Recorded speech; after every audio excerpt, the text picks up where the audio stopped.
Hey there, I'm so pumped to tell you about an amazing new community I've launched called Grief to Growth Circle Community. It's a space for people who are grieving to come together to support each other, and for people who want to know who we are, why we're here, and where we're going to have those conversations, all the things we talk about on the podcast. So I invite you to join me at grieftogrowth.com/community to become part of this compassionate crew. The best part, it's 100% free. And you have access to me in addition to everybody else in the community. In fact, the podcast will be there so you can talk about the things we talk about in the podcast right there in the community. There's also some premium content if you want to go deeper in the work I'm doing, but mostly it's about building relationships and community and about sharing resources and supporting each other. So come on over and check it out. It's grieftogrowth.com/community. I'll see you inside. Close your eyes and imagine. What if the things in life that cause us the greatest pain, the things that bring us grief, are challenges? Challenges designed to help us grow, to ultimately become what we were always meant to be. We feel like we've been buried, but what if, like a seed, we've been planted? And having been planted, we grow to become a mighty tree. Now, open your eyes. Open your eyes to this way of viewing life. Come with me as we explore your true, infinite, eternal nature. This is Grief to Growth, and I am your host, Brian Smith. Hey everybody, this is Brian. Welcome back to another episode of Grief to Growth. As I said, I'm Brian Smith. I'm your host, and I'm glad you're here today. So whether you're a long-time listener or you're joining us for the first time, I want to let you know this show is dedicated to helping you navigate the complexities of life and uncover deeper understanding of who we are, where we came from, why we're here, and where we're going. Today, we've got a fascinating guest. His name is Nick Musica, and Nick is the author of, or Nick is the owns the website My Cat Schooled Me, which talks about lessons that he's learned from his cat. His journey with feline companions has opened up new perspectives on mindfulness, on patience, acceptance, and the surprising ways that animals can teach us about ourselves and our place in the world. And Nick is a animal communicator who not only communicates with his own animals, but also connects with other people's animals on their behalf. So in our conversation today, we're going to talk about some of the lessons that Nick has learned through communicating with the animals and help you maybe understand about how your animals would like to communicate with you a little bit better. So with that, I want to welcome Nick Musica. Thank you so much, Brian. Nick, it's great to have you here. Really fascinating story that you have about communicating with animals, because some people are not even aware that's possible. So hopefully by the end of this show today, people will understand it is. And I understand your journey started maybe off with some psychedelic experiences. Is that how it started? Yeah. I mean, there's been a few milestones along the way, and psychedelics has certainly been part of it. So it was about 2017. I got introduced to, or maybe reintroduced to psychedelics, and in the 20s, it was something different. It was experimentation, so I experimented a couple times. Mm-hmm. But in 2017, I got introduced to a cactus called San Pedro. And I didn't really understand the context. And I went to this, it's a ceremony, it's a sacred plant. Mm-hmm. And, it's used a lot in South America and for generations, for a long, long time. And it was a wonderful, humbling, fantastic experience. It was amazing. Yeah. Tell me about it. Tell me about the experience. Yeah, I mean, I've done it more than once, so it's become part of my bag of experiences. It's I like to kid that my therapist is a cat and a cactus, and so I've been spending time with San Pedro about every 6 to 12 months since 2017. For folks who are into meditation, it's sort of like meditation on steroids. At least that's my perspective, Mm-hmm. in terms of the connection that it gives you. And the day sort of starts out like this. You get there early in the morning, around 8 o'clock-ish or so, and you sit down with a group of people. There's an introduction about the background of the plant, where it comes from in South America, and a little more context around it.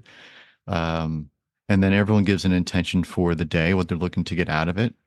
and then you drink some cactus, which you should do rather quickly, depending on how it's given to you. Some folks it's in a tea. I've only done it where it's powder mixed Mm. with water.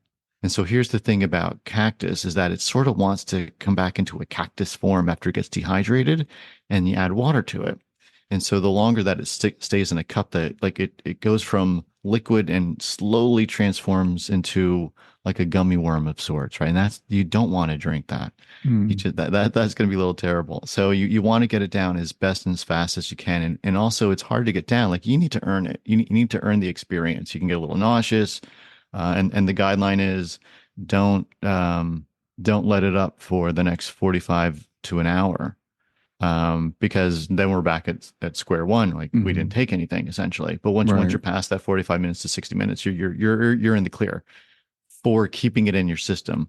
That doesn't mean that in an hour, 2 hour, 3 hours that it's not going to come up again, right? So in the beginning of the time after you drink the cactus, you could qualify that as throwing up, as just a biological response to it. Afterwards, we don't say throwing up or vomit. We say purging, because Mm. it's really there's something else going on at that point. That's yeah, biological, but there's something else that's running. You're in tune with something greater than yourself, and if there's something that has to come up, it's really tied to not that, oh my God, my stomach feels queasy because I ate something, but there's something that has to move, that has to get out of you. Mm. And that's it's such a wonderful thing that didn't happen for me for a long time. And then the past couple of years, it sort of snuck up on me. And the purging, while it's awful, I mean, there's nothing enjoyable at the time. Afterwards, it feels fantastic because something is no longer there. You asked for it Mm. to leave and it's gone. And now it's just sort of the manifestation of it leaving. Now, is this similar to ayahuasca? I've never spent any time with ayahuasca. Okay.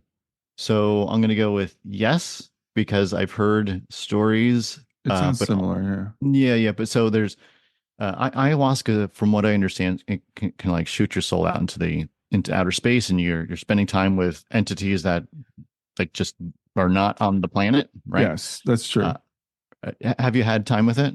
I have not, but I've read a lot about it. Okay. Okay. I would say that San Pedro is that there's a book by what's his name? Carlos Castaneda, I believe. Hmm. And in the book, I think he's talking about San Pedro.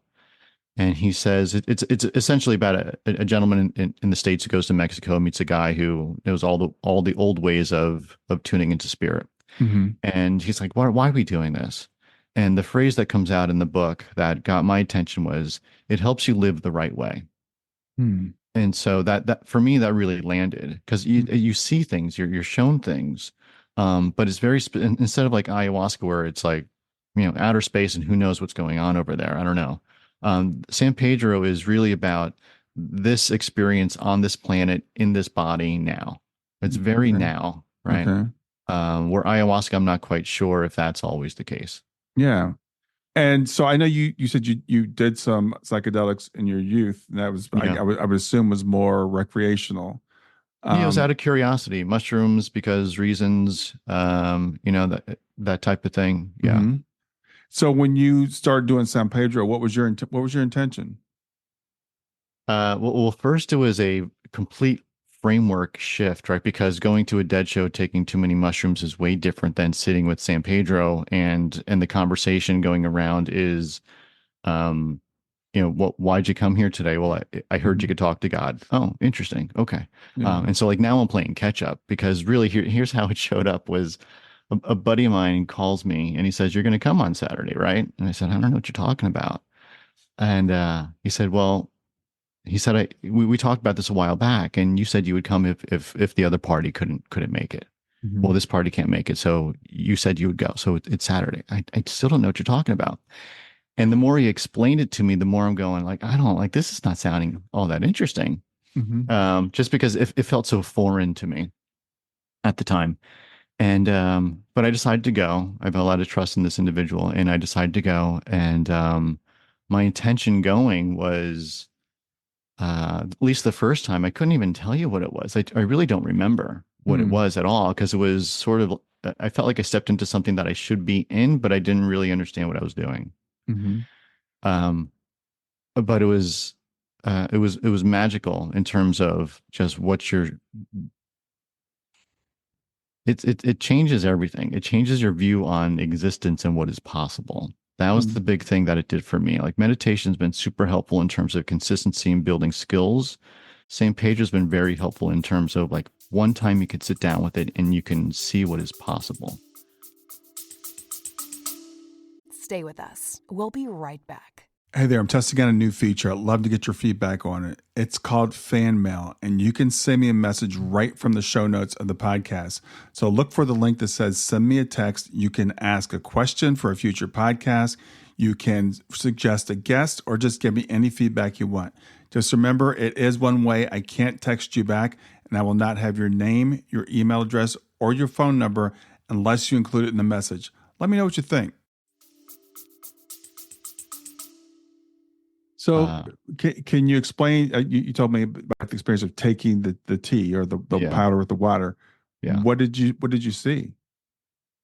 It really depends. Sorry, so I've done it. I've sat with San Pedro more than 10 times at this point. Mm-hmm. And it shows up in very different ways depending on what you need. And so my intention after the first time, because what did I know the first time? My intention after the first time was clarity. Like it's clarity is very inconvenient and it's also very helpful, Hmm. right?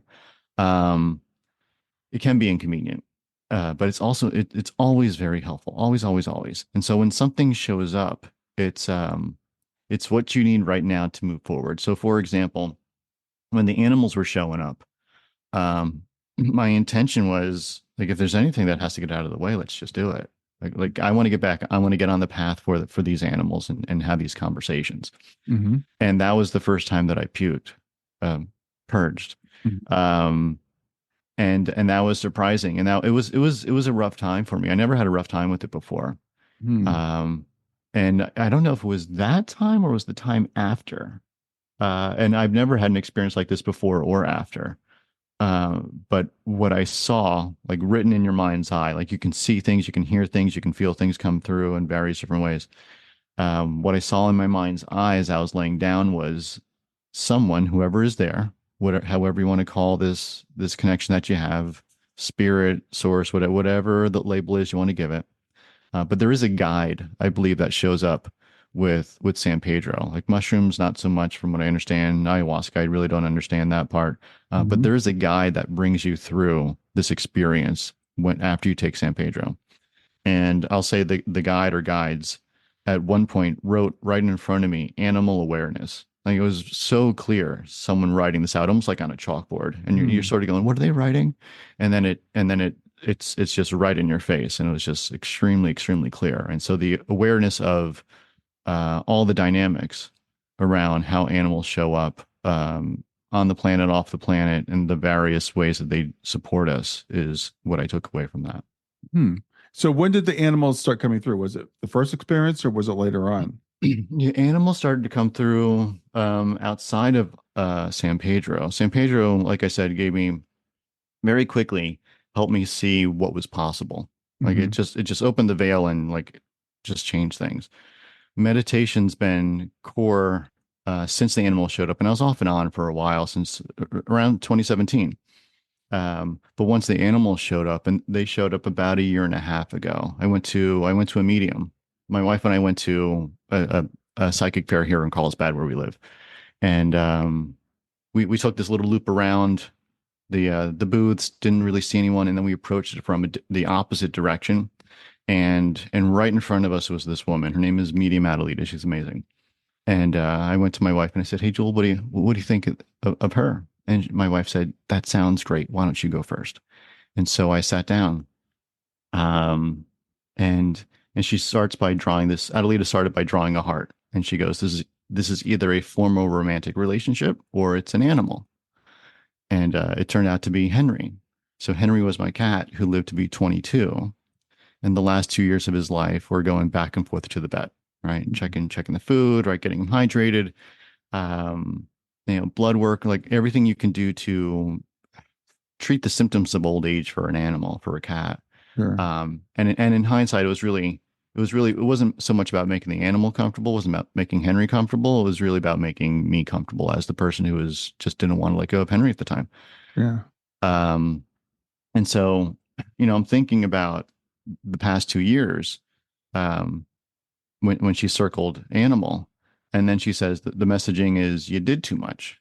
And she didn't know anything about what I just said. She didn't know anything about the past 2 years of back and forth to the vet and all that. Right. So that landed pretty sharply. Hmm. And as I'm like, it was the first time that I sat with a medium. I've been to a psychic before, but I've never been to a medium. It just wasn't in my lens of things I wanted to do. I was very skeptical. Like it just wasn't a thing for me. That's changed. It's changed quite a bit. Um, and so as I was catching up to understanding that I'm having this conversation with my cat, who was 22 when he passed, and it's been 20 years since he's been on the planet. She says they're now showing me Dr. Dolittle. She's talking about her guides. They're now showing me Dr. Dolittle. They're showing me that you can talk to animals and it's going to be easy for you. Mhm. Oh, okay. And I thought, man, like I've never heard anything more truthful in my life. I couldn't tell you why, but like that phrase just really was a whole bunch of truth in it. Wow. And so, I mean, that's sort of how I felt. Like, how can and also like, how can you possibly think this is true? But also like, it's 100% true, right? So I go home and I do the meditation that I've been doing off and on for a while, inconsistently, sometimes more often than not. But doing it over the past few years, and I sit down, I meditate, and I tune into my living cat Chucky, and immediately. I see this bright white, like it's the type of light that you would associate with like a higher level being, like a spirit guide or an angel or something like that. That's at least that's how it's written about. And and my thought was like, there's no way my cat is a higher level being. Like that's just not what's going on, right? So Mhm. I call her up and I say, this isn't working. Never mind being easy, it's not working. And her response was, well, you're expecting things to show up in a very specific way, and that's not how this works. Just be open to the information, and what you get is what you get. Okay. So I I gave it a second chance. I gave it another shot, and I bought animal communication books. There's so many of them. I had no idea, and I booked a couple animal communication sessions with folks who do this, Mhm. all day long. Mhm. And as I was getting up to go to one of those sessions to come to this computer for a Zoom session, I was getting up from my dining room table, and I get this flash. I get this flash of Return of the Jedi. I see the ghost of Obi-Wan and Yoda, and I'm realizing that one, this is coming from Chucky, and so that white light was coming from Chucky. Hmm. At the first time, he showed me who he was broadly, and now he's showing me who he is specifically. Because the what came through was the student teacher relationship, and I was like, oh man, like I'm not the teacher in this situation, right? And and I get on the line with the animal communicator, and she validates what we're doing today, and we're here to see Chucky. And she goes, do you know who he is to you? I go, oh yeah, like he just literally showed me about a minute before I got here, and then we spent our time talking about him. And he's been wonderful. I mean, it's amazing. It's amazing how a lot of folks, and I'm guilty of it to some degree as well, obviously, just sort of dismiss this aspect of animals and everything, really. At this point, I know it's everything. Anything with a life source, there's a consciousness tied to it. Mhm. And because we have thumbs and credit cards, like we're like, well, like we're the bee's knees, right? Like we're the Yeah. higher level thing on the planet. Like look at all the things we've done. It's like, yeah, look at all the things we've done, right? Yeah. Like Yeah. all the things we've done. But animals, and I mean, I would argue animals and trees and like all the things you pass by when you're driving on your car or your bike ride or your walk, there's something going on there, and there's an opportunity to get quiet. And if you can find that place where you can connect with them, it's a magical thing. Stay with us. We'll be right back. Hi there. I'm really excited to tell you about my latest ebook. It's 4 lessons that you can learn from the near-death experience without going through all the trouble of dying to learn them. I've been studying NDEs for several years now. I am completely convinced that not only are they 100% real, but that there's some very universal wisdom that we can get from the near-death experience.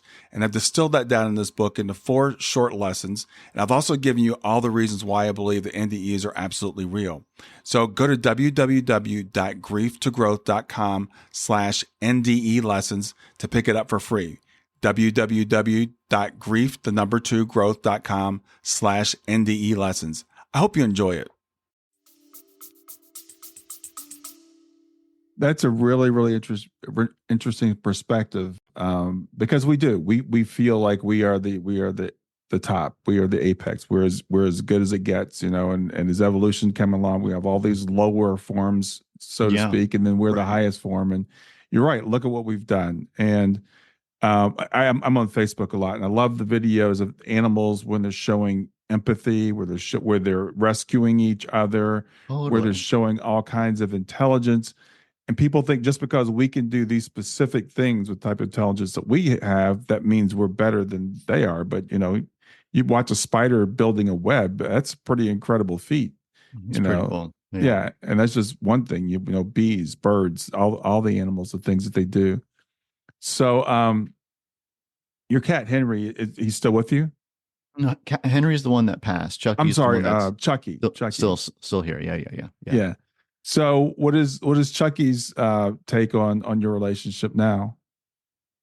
With he and I? Yeah. Yeah, it's interesting. I mean, he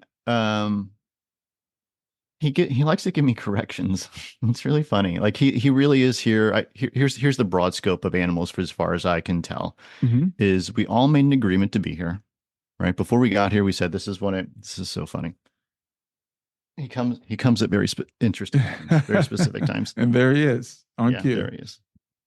And so I believe there's a syllabus that we subscribe to before we get here, right? These are the things I need to work on. Here's where I'm going to go work on it in this life, Mm-hmm. in this body on this planet. And we don't get here without support. We have support that comes with us in one form or another. I mean, you could just from a biological perspective, we are given everything we possibly need, right? We may process it to death and make it not good for us, but we are given everything that we need. And I would argue that animals are part of that, right? We have guides that come through, and animals are here to support us. Mm-hmm. And he does the same thing for me. So really, from that perspective of teacher student, it's proven itself to be true. And so there's been multiple times where he has given me corrections. And so I'll give you a couple examples. So one time he does, I try to do a meditation every morning. I have a little space where I just sit down. It's usually the same time, give or take, same space. And sometimes he comes and sits in my lap like he just did. And, one time I'm sitting there, just what I felt was dilly-dallying, not getting into the meditation the way I wanted to. And I'm sitting there just stroking him on the head, petting him. Mm-hmm. And, internally, I think, okay, like it's time to stop screwing around. Like, let's get down to serious meditation business. Right. Yeah. And what I heard was, but this is the meditation, right? Just spending time with each other. This was the meditation, like appreciating each other was the meditation. Oh, yeah. I mean, like so simple and so right on. Like it's amazing. Like what do we like? You and I can go for a walk on the beach, go for a hike. We don't have to say anything. We're just enjoying each other's time, right? Like we don't have to force the situation. We can just simply enjoy each other's time. Mm-hmm. And there's a lot to be said for it. There's so much that is like, go out to eat someplace. And what's the latest and greatest? Like you see 4 people at a table, everyone has their head in their phone, right? Is there any appreciation for the living being next to you? Probably not as much as there was, right? Right. And so that was sort of the lesson of like, but like right now, while we're having time with each other, like this is really where we get to just be with each other. It's pretty good. It's fun. I love that. And I usually, when I meditate, I go up to my bedroom and I sit on the floor. And my dog likes to come up and lay on my lap when I'm trying to meditate. And I've started to, I used to be like that, push her away. It's time to meditate. But now I'm like, I'll still keep my eyes closed, but I'll just, rub her head.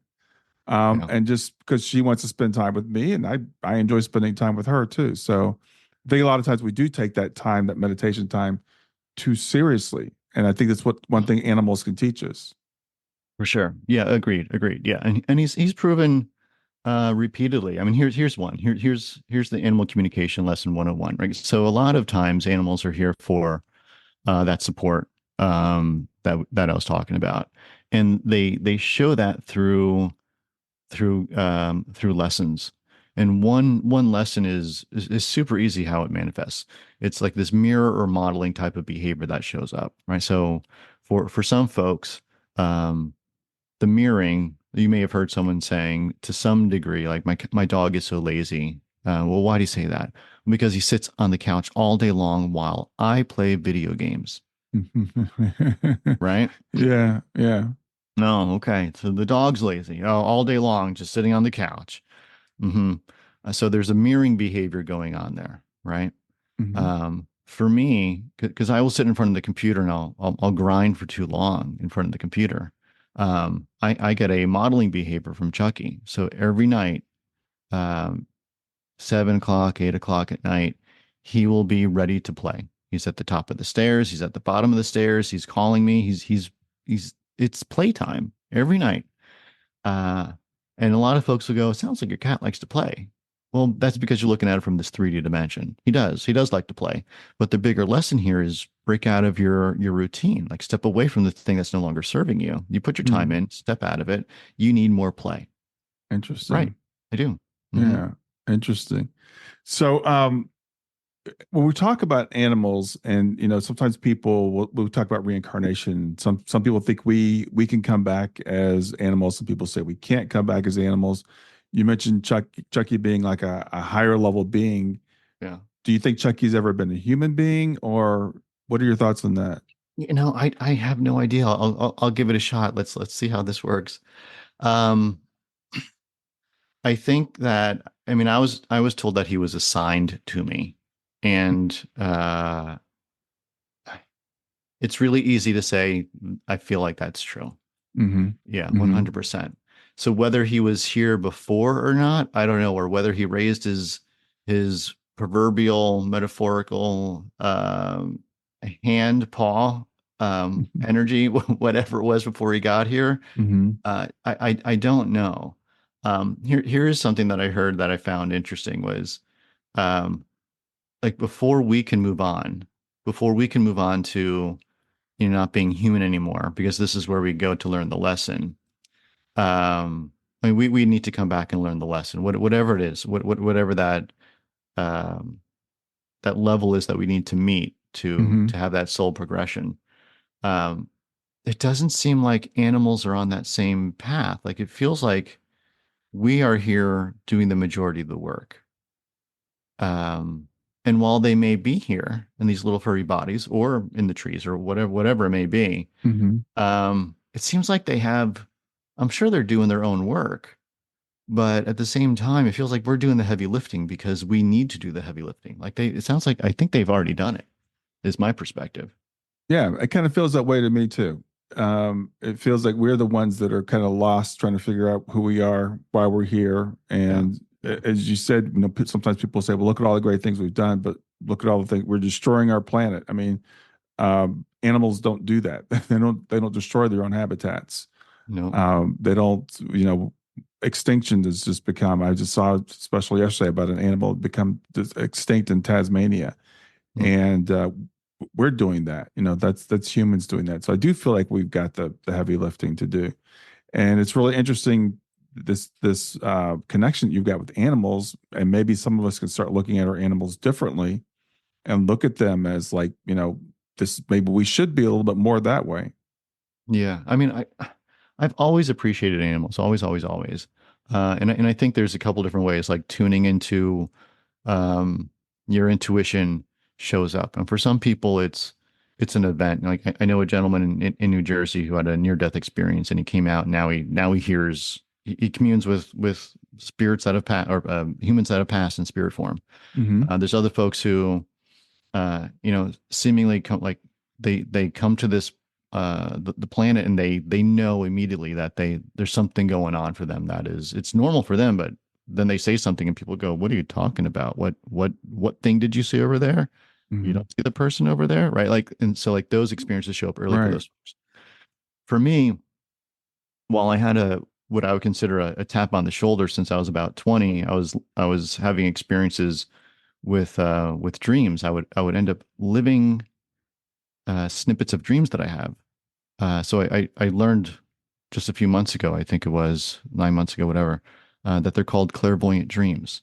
So Mm. it's like I never had this dream, but it would be similar to being in your car driving in a random city. You go past a random corner and you see a random person or dog on that corner, right? Hmm. Uh, and you go, oh man, like I dreamt about that person, that dog on that corner in the city that I've never been to. I did that like yesterday or a week before or whenever it was. But Hmm. that's been happening for a long time at this point. So that was the thing that was always sort of like just poking at me. I Yeah. think for a lot of other folks, this statement rings true for a lot of folks. Have you ever been thinking of someone and then magically they call or text, Yeah. or you call and text them and they Hmm. go, man, I was just thinking about you. This is so Right. crazy or so weird. Like Right. that's what we're talking about, those little taps on the shoulder. um but in terms of like, did I always know this was a thing for me? I don't think so, but I think it's the appreciation that I always had, and then it happened to open up. And maybe that's too soft of a statement, happen to open up, but animals happen to show themselves. Like it was time for something to show themselves, and this was the easiest thing to show up. Like it made the most sense for me. Hmm. um where a young lady who that I currently work with, she she has a funny story. She was having a time just trying to understand herself a little bit, and she goes on to Instagram and she says, I was looking for a sign, Nick. Well, what's going on? Well, you know that I do this furniture flipping. I do, yeah. And so when I saw you talking in Santa Barbara a couple months ago, talking about psychedelics and cactus and animals, I knew I had to give you a call. Well, why? What's happening? Well, you know about the refinishing furniture, but what I never told you was I get this voice, I get this sort of push, I get a tap on the shoulder that says, go down this alley and you'll find the furniture. And every time I hear it, find the furniture. Hmm. Hmm. And then there's more. Every time I touch the furniture, I start to glean the stories from the furniture. Oh, wow. And so that's how it showed up for her, right? So because she has this appreciation for furniture, so it's Hmm. time for her to open up and now she's the furniture psychic, right? Like and it's part of it. It's not everything she does, but it's Right. part of it. Right. So that appreciation aspect, um, for me, seems very natural for animals to have shown up. Hmm. And then at least for me, once I got out of my own way, because I was pretty good at putting stumbling blocks in front of me.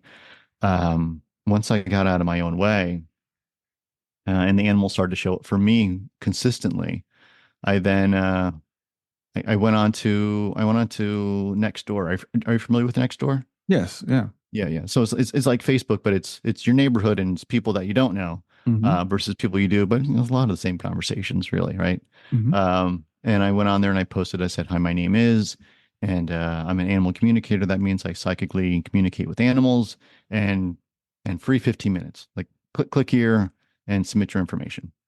And because I didn't know if I could do one of these a day, zero of these a day, 10 of these a day. I didn't know if I could do that for someone else. I had no idea. Like it was just Hmm. showing up for me a lot. And with Chucky, with horses, with dolphin, with like it just kept on showing up. And so I put this invitation out there, and I'm capturing information through a Google Doc. So I can see in a spreadsheet, like through the browser, when someone submits the form, you can see the information come through, right? And so I'm just staring at this form after I make my submission. And shortly after I post, I get the first row of information filling up: first name, last name, age name of animal, breed, that type of thing. Hmm. And I felt the woman come through, and I thought, oh yeah, this is going to work. Oh, And wow. so I, yeah, like immediately it was super cool. And so my process is have the human submit the information, and then I'll talk to the animal like on a Wednesday or Thursday, and then I'll get the human on the line on Friday and debrief. Here's what it was. Then we have a chance to unpack what the animal said. Hmm. but that's the basic process. And so I got her on the line after talking to the animal the day prior or something like that. And at the end of 15, 20, I forget what it was, minutes, she said, so the reason why I wanted to talk to you is because my former animal communicator passed and me and my friends are looking for someone new. Would you be okay with me sending you references? Oh, Mm. no, I think that's very okay. I appreciate it. Yeah. Thanks. Right. So Yeah. first one out of the gate of wondering if this was going to be true or not. Right. Um, it seemed to work out pretty well. So it was, I go, was Chucky was the first animal you had a connection with. Is that correct? Yes. Yeah, I'm And trying to then remember. Yeah. is it like random, like you said, a horse and a Yeah. dolphin? You'd be driving by and see a horse and It's yeah. Yeah. So it showed up in spits and spurts, but also consistently. hmm, So there was a case where like I was at the Home Depot and I just saw a dog at the checkout and I just recognized the dog. This is why I say the appreciation. There's a thing there. hmm, Like you don't want to spend time with people who don't appreciate you, right? That sounds silly. And so same thing happens energetically. And so I hmm, looked at this dog and I just like felt good on the inside. I probably smiled at the dog and the dog is not paying attention. The dog is looking at the owner, he's looking outside, whatever the dog's doing. And then I sort of refocused my attention after I gave the dog a little bit of energetic appreciation. hmm, And all of a sudden I feel it's like this wave coming back at me, wave of energy coming back to me. I'm like, oh, that's the dog. That's the dog recognizing this interaction, this hmm, connection that we have. And then it's gone. But like that's how it showed up with the dog. Um, for me, um, things really started to get cooking, and I started to know that oh, I mean, like I can sort of tune in when I want to, and then work from there. Was we went to Mexico last summer, and we went to Cabo. And we haven't been out of the house on a plane for years because of COVID, right? And so we finally get out, and we're like kids in the candy store. We're just doing all the touristy things.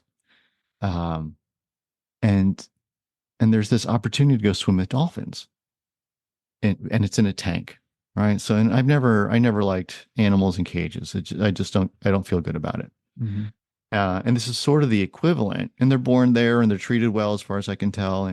But I still have this feeling. hmm, And at the end of it, we decided we're going to go.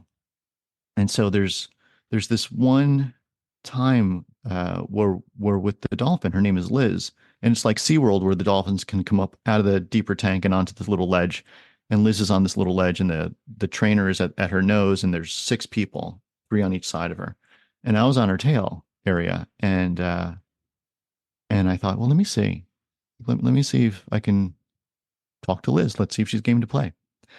And so I felt the connection, and then I felt this overwhelming feeling of sad. And I'm like, oh yeah, like because you live in a tank, right? Because that's my narrative. Like this. If I was you, I would feel this way because right. right. And that's one of the things you can't do, right? Back to what Adelita said. Like you can't expect things to show up in a certain way. You just got to get the information, and that's what you get, right? So to bring your own narrative into it, the reason you feel this way, Brian, is I'm going to tell you why. Like that's wrong, right? Yeah, yeah. And that's what I just did. Um, and so I recognized that and just reopened the channel, and I asked why, and what I got back was one word. I got back family, and then the connection was gone. Hmm. Okay. So afterwards, I went to my wife, Juliet, and I said, Julie, I gotta validate some information here. So I went to the trainers and I said, I'd really love to understand Liz. What's her story? Is mom, dad here, siblings? Like what's going on? Oh no, dad's not here. Dad's not on the plan anymore. Okay. Well, that doesn't feel like it's relevant. What about mom or siblings?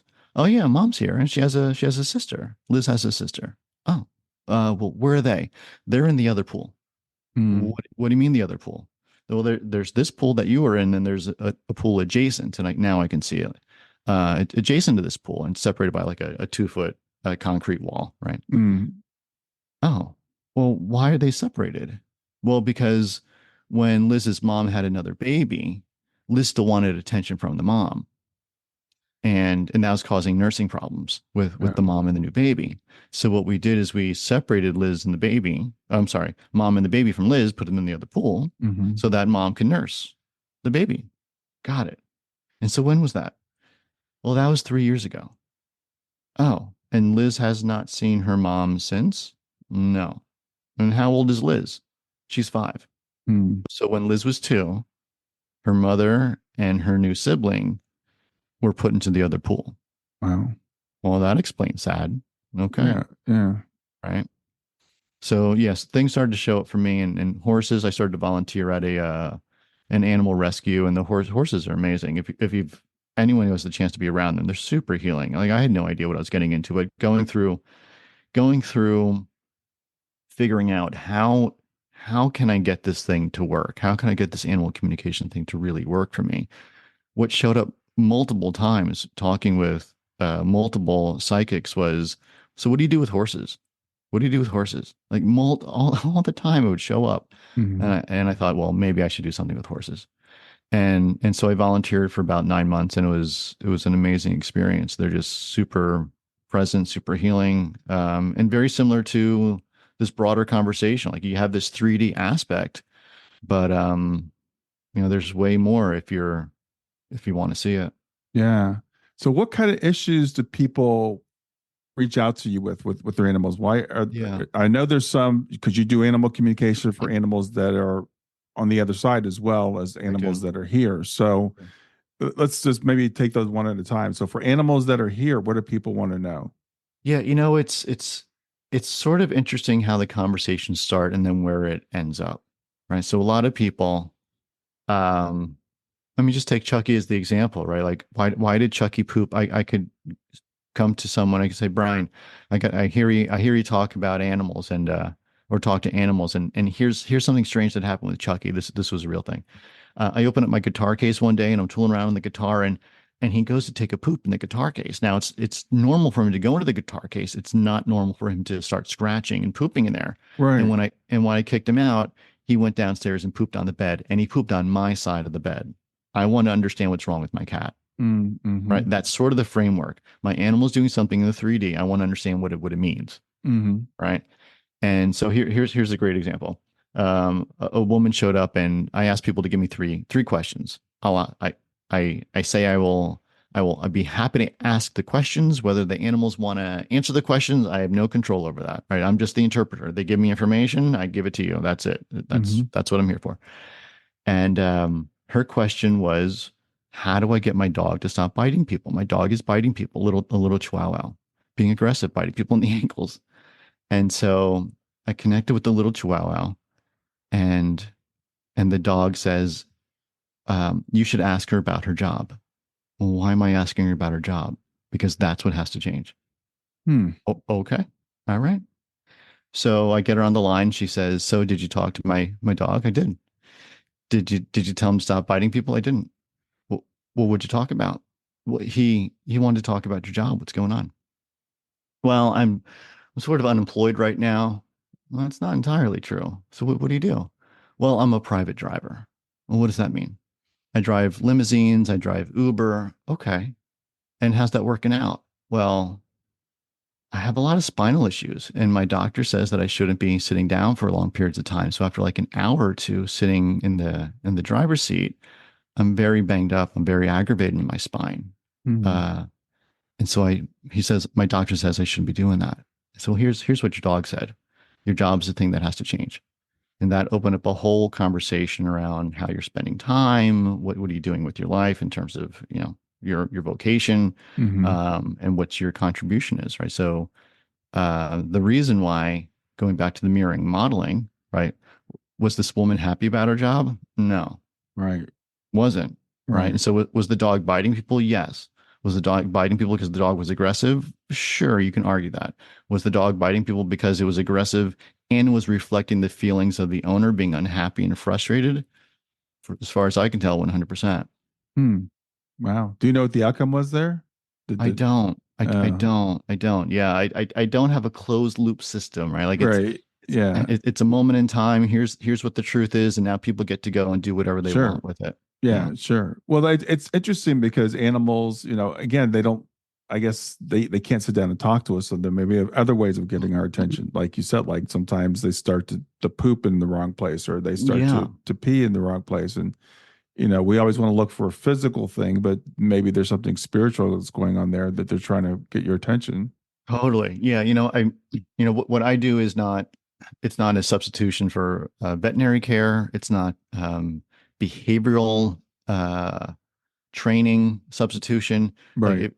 if you need to get your dog to walk better on the leash, you should get behavioral training. If Right. if there is something, there's a lump on your animal, take them to the vet, right? Like if Hmm. there's something going on, like do the right things. This is different. This is Hmm. very, very different.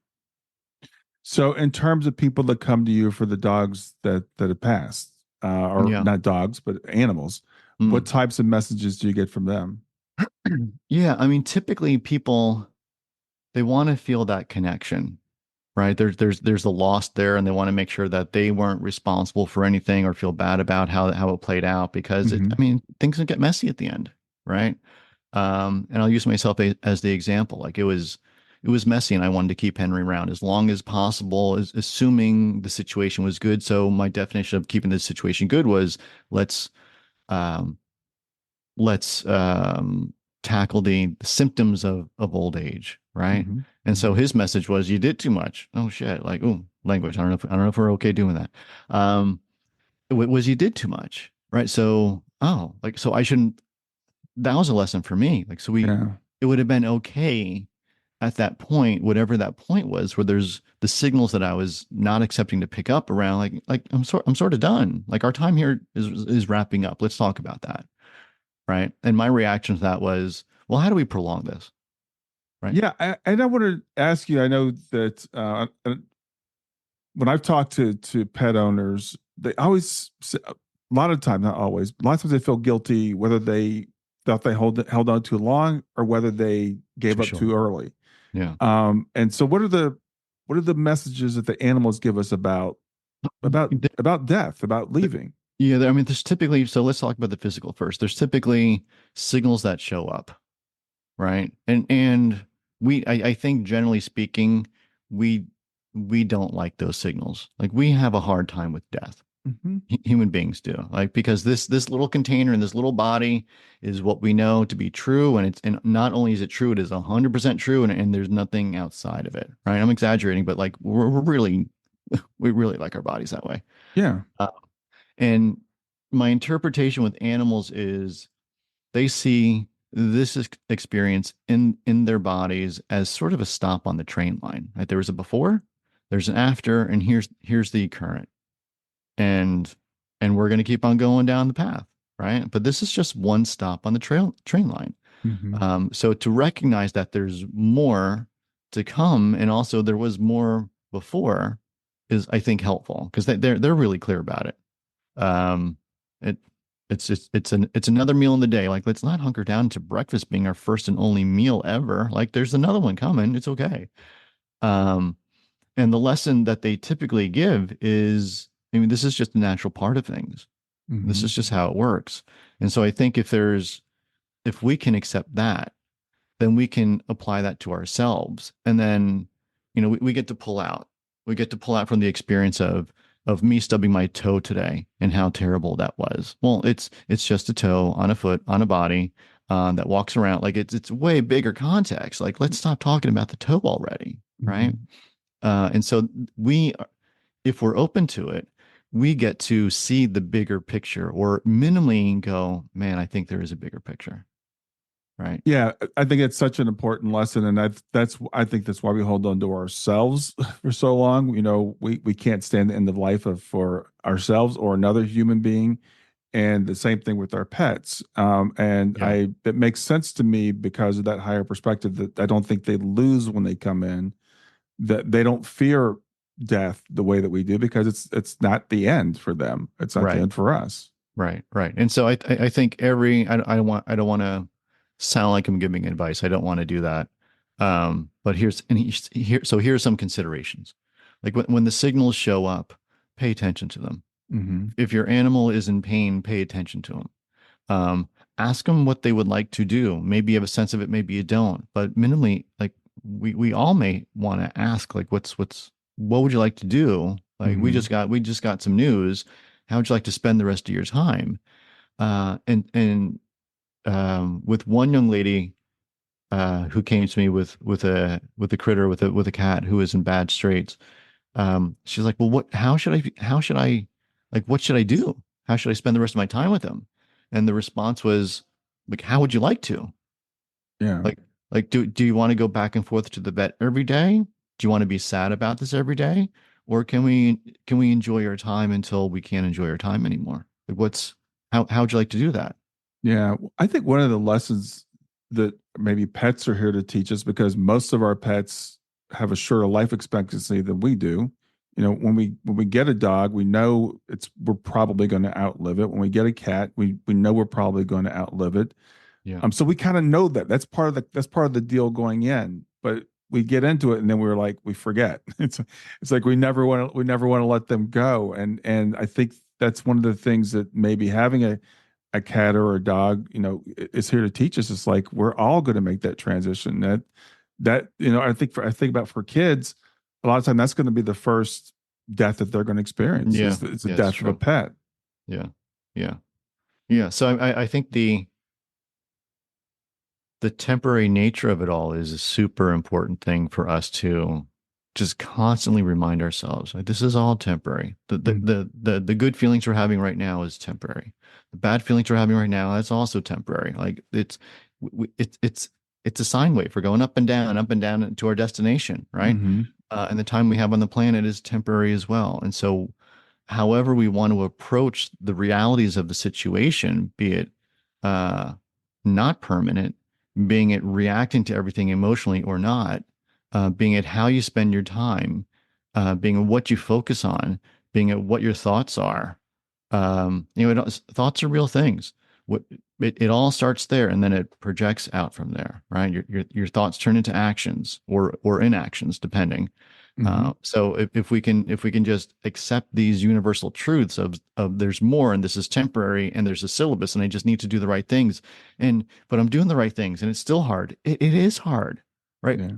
Like that's just how it goes. It's just Yeah. how it goes. Sometimes it's easy and sometimes it's hard. But when you get on the right path, those are the right hard things to work on. Yeah. Yeah. Or you could be on the wrong path and that's the wrong things and they're really just trying to shoot you over to the right path. Yeah, exactly. Now, I know in addition to animal communication, you also help people develop their own intuition. So how does that work? Yeah, yeah. I mean, like the young lady who showed up with the furniture. I had another gentleman show up who he's gotten visitations from his dad for a while, and he shows up and says, I want to experience the same thing that I just experienced. Um, he had a super trippy experience of like being in outer space and moving very quickly. It sounded like astral projection.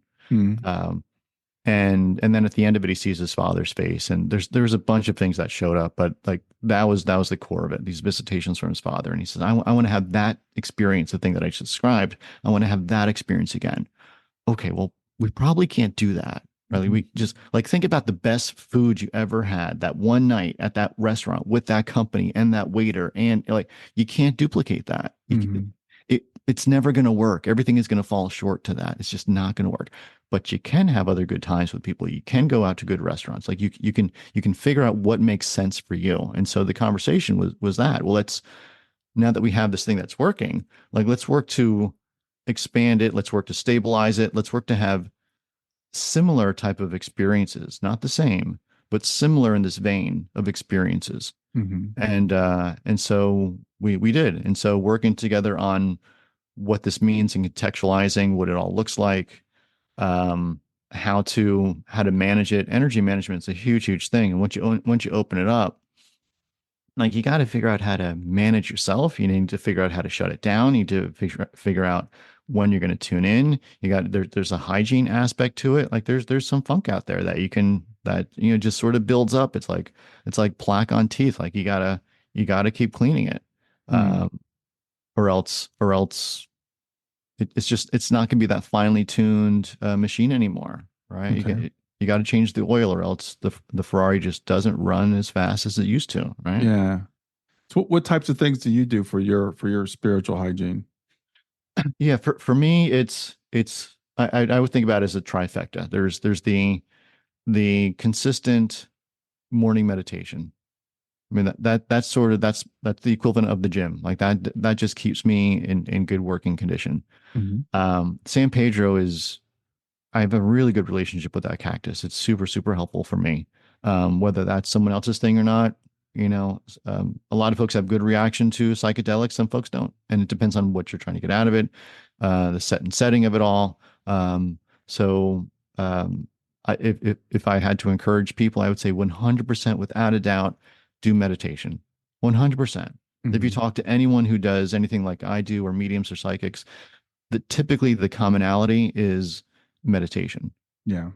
Yeah. right? I can say I could have done this without San Pedro, 100%. It showed me what's possible super fast, but I could not. But it's not a daily meditation. It's not the daily discipline.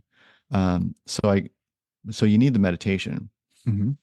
Um, and then there's the cleaning of the system aspect. Like there's an intentional just wanting to clear your system, and doing a meditation where we're not just necessarily tuning in today, but we're intentionally working on the hygiene. We're intentionally working on clearing things out. Hmm. Okay. Awesome. Well, Nick, we're coming to the end of our time together. I appreciate you doing this. It's been fascinating talking to you. So I know we talked about some of the things that you do. If there's anything else you want to let people know that you do and let people know how to find you, that'd be great. Yeah. I would say thank you for that. So go to mycatschoolme.com. You can get an animal communication session there. You can submit a form and say, I want to work with you one-on-one, Hmm. whatever makes sense for you. For other folks, here's what I like to encourage is this is how it happened to open up for me. Like, I don't, if people come to me and they say, I want to learn animal communication, sure, I'll show you, I'll teach you what I do to do it. But I think the bigger win is like the gentleman that I was talking to. Like, let's not try to get that thing. I think it's too early for that thing for a lot of people. But I think we to have a chance to open up your channel and manage your energy and tune into the greater aspect of things, source, spirit, whatever you want to call it. That's the bigger win, and you can do that with meditation. It is harder to do it just like listening to a tape or something. There is a benefit when you work with someone one on one to be in the space that, and I've heard this multiple times. Like, it's different when you and I sit down, Brian, Hmm. versus when I go to do it by myself. Yeah. It sounds self-serving, but it's true. Until you build the skills, until you can actually generate that energy by yourself and get into that space easily by yourself, it certainly helps. It's a mentorship, right? Think about Yeah. anything. It's Yeah. always helpful to have someone who's done it before you to go, no, no, no, come over here this way. Just do it a little bit more like this, Yeah, right? it's really interesting because we talked about, you talked about the medium person you met before, and I happen to know a lot of mediums and a few animal communicators, and almost every medium I can think of, with only a few exceptions, studies like crazy. They study under other mediums. They do the meditation, all that stuff too, but it takes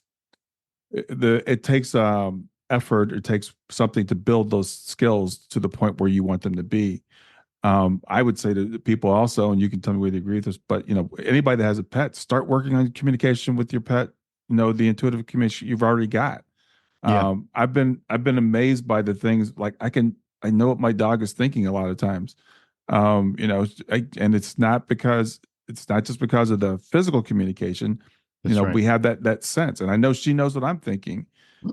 So that they already know what we're thinking, so we have to figure out what they're thinking. Totally. Yeah. So if we could round it out with one tip for animal communication, right? That's we're here to talk about it a lot anyway, Hmm. is um communicating with your animal in the 3D, but like the realization before you can get here is the animal is a sentient being. I appreciate my animal. My animal can do it or not do it, right? They get to make a choice. Hmm.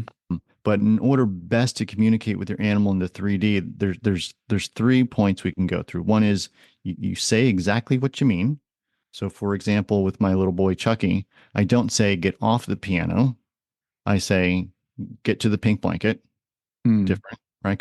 Because here's what happens. If I say get off the piano, chances are I'm thinking piano. I'm visualizing piano, right? And he's going, but I'm on the piano.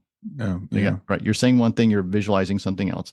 So what you say and what you visualize should be the same thing. And Hmm. then there's feeling tied to it. Right? There's an energetic communication to it.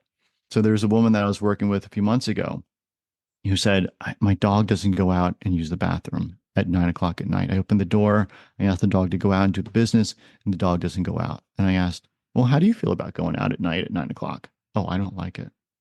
Okay, but it's okay for the dog. Oh, right. So you need to feel good about it as well. Hmm.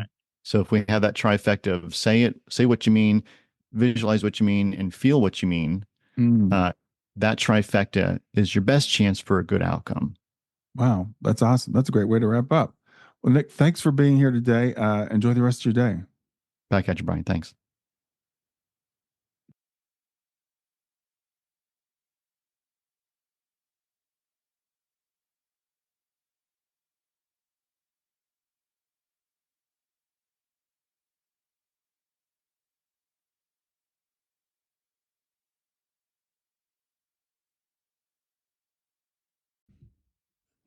Hey there, if you liked this episode, come on over and talk about it. Let me know what you liked. If you didn't like this episode, come on over and talk about it. Let me know what you didn't like. Go to grieftogrowth.com/community and look for Talk About the Podcast. I'll see you there.